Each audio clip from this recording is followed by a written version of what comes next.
तो देवों के द्वारा अर्चित है पाद पीठ। पाद पीठ का अर्थ होता है पैर रखने का जो पीठ, पीठ यानी स्थान।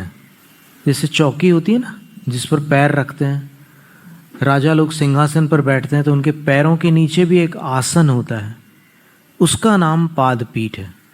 तो आदिनाथ भगवान के पैरों की जो चौकी थी उसकी भी देवलोग अर्चना करते थे। ये बात इस विशेषण से प्रकट हो रही है, प्रमाणित हो रही है कि वो देवलोग मात्र भगवान को ही नहीं पूजते थे, वो भगवान के पैरों की चौकी को भी पूजते थे। तो कितना सुंदर विशेषण है ये।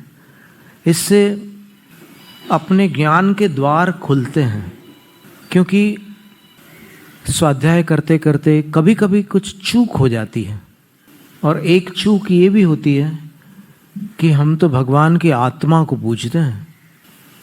तो ये विबुधार्चित पाद पीठ इतना सुंदर विशेषण है कि इससे ये बात ज्ञात होती है, जो लोग आग्रह करते हैं कि नहीं जैन धर्म में तो सच्चे देवशास्त्र गुरु ही पूज्य हैं, और कुछ लोग तो उसमें सच्चे के स्थान पर वीतरागी लगा देते हैं। तो अब कितनी विचित्र बात है कि वीतरागी विशेषण किनका है।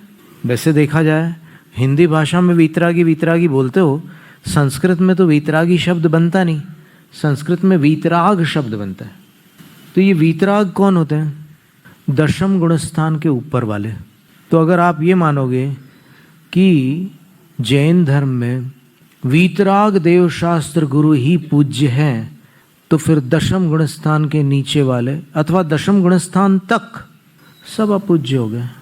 और अगर अपूज्य हो गए तो फिर आहार दान के समय उनकी पूजा नहीं हो सकती, और अगर पूजा नहीं हुई तो फिर बिना विधि के वो गुरु भिक्षा ग्रहण नहीं कर सकते, और भिक्षा ग्रहण नहीं करेंगे तो तमाम साधुओं को, तीर्थंकर को भी आहार नहीं दिया जा सकता। तो इसलिए अपन आग्रह मुक्त होकर आगम युक्त हो जाते हैं, और जो चीज़ समझ में नहीं आती उसको श्रद्धा के खाते में डालो, जो समझ में आती है उसको ज्ञान के खाते में डालो।